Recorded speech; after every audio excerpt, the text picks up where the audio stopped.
We've spoken a bit today about what the funding environment looks like, a world of less aid, and how it feels for us as taxpayers to know that our money that was going to harm reduction, to healthcare, is now increasingly going towards this more militarized landscape. And of course, we have a number of Western governments colluding in this. They turn these countries into rubble, and then they say, oh my God, they're not developing. How do we build their capacity? Why are they so backwards on gender or healthcare? And I can speak from the day job that I spoke of. We've in a number of these countries, we've had our clinics completely destroyed. We've had staff killed. We've had staff both in Palestine and Lebanon who are right now continuing to flee for their lives. Their homes are turned into rubble.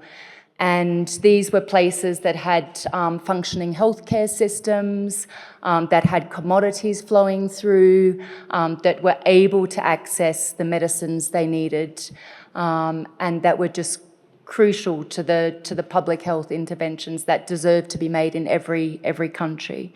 And so it brings me much strength to invite next to speak our colleague Michelle Wazan, and Michelle works in harm reduction in Lebanon, is based in Beirut, and she's going to bring to you some of the contour of what this currently looks like. Thanks, Michelle.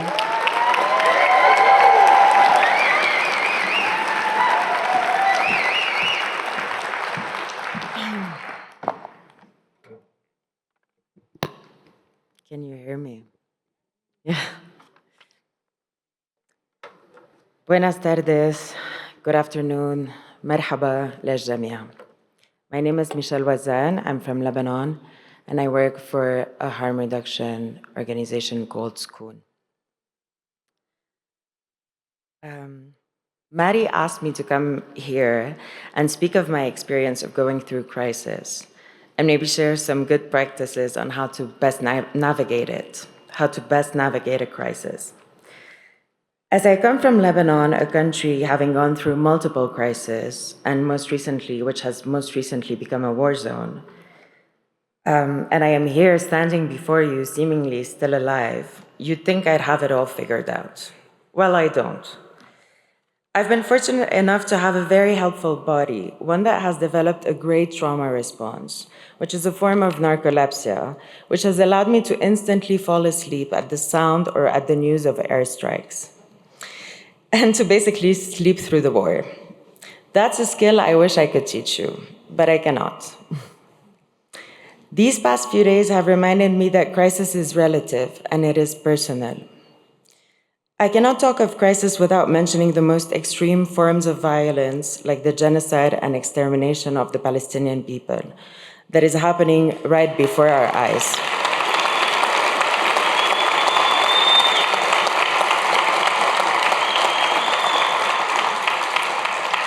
Or without mentioning the war that my country, Lebanon, has been going through, the war that is killing, maiming, and displacing men, women, and children.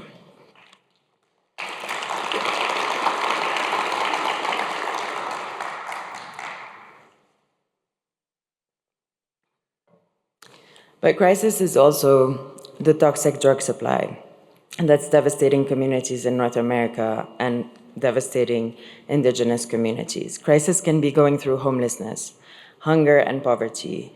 Crisis can be going through the death and loss of loved ones. Crisis is the execution of human beings in the implementation of the death penalty, the killing of human beings in the name of the war on drugs. Crisis is climate change. It is environmental damage. It is dried up rivers, loss of habitat. It is stolen lands and violated bodies. Crisis can look like the funding cuts we're all going through. It can be facing shortage of essential medication. Crisis can look like arrest, like arbitrary detention, like deportation, like hate crimes. Crisis is being denied your dignity or humanity. It can be being denied gender-affirming surgeries after years of waiting, or not being able to correct your gender markers on documentation. Crisis can also look like losing your job, a breakup, a divorce, or reaching your 40s and going through the dreaded yet somehow exciting midlife crisis. But I have no words of wisdom to offer. Coming from a war zone, what I can tell you and I can easily recognize is that we are at war. We are at war against hatred, dogma, transphobia, fascism, oppression, racism, homophobia, colonialism, capitalism, extractivism, carceralism, and patriarchy.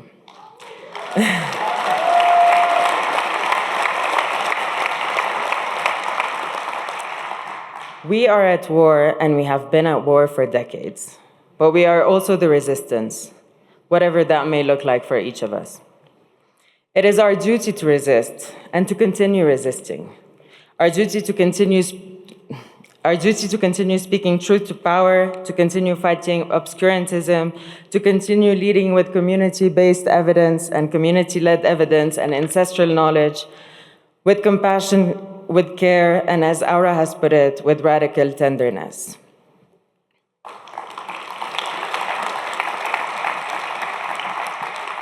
I've cried a lot this week, reflecting on the past years that now feel like a decade that we've been going through in Lebanon. I've cried incessantly through Coquila's, Luz Marie, and Beatrice's speeches and interventions. I have cried, and mind you, I'm really not a crier, but I've cried inspired, but mostly humbled, by the kindness, creativity, strength, and courage of each and every one of you.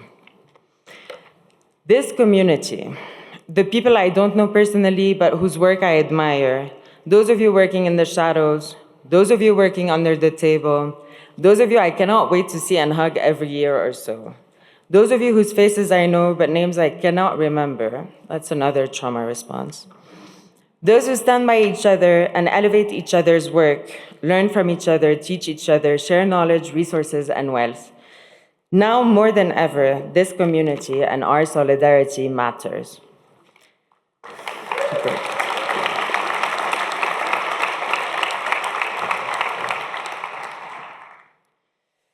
We must continue fighting back. We must also fight our own cynicism, our own pessimism, and our own fears. And remember that this community has fought through tough battles. And even if it took years or decades, we have won so many of them. The fact that this conference is being held here in Colombia is a testament to that.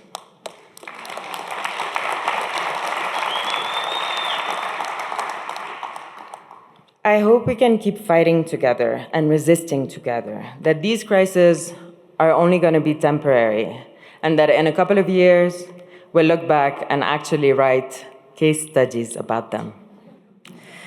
I salute and respect each and every one of you. Muchas gracias.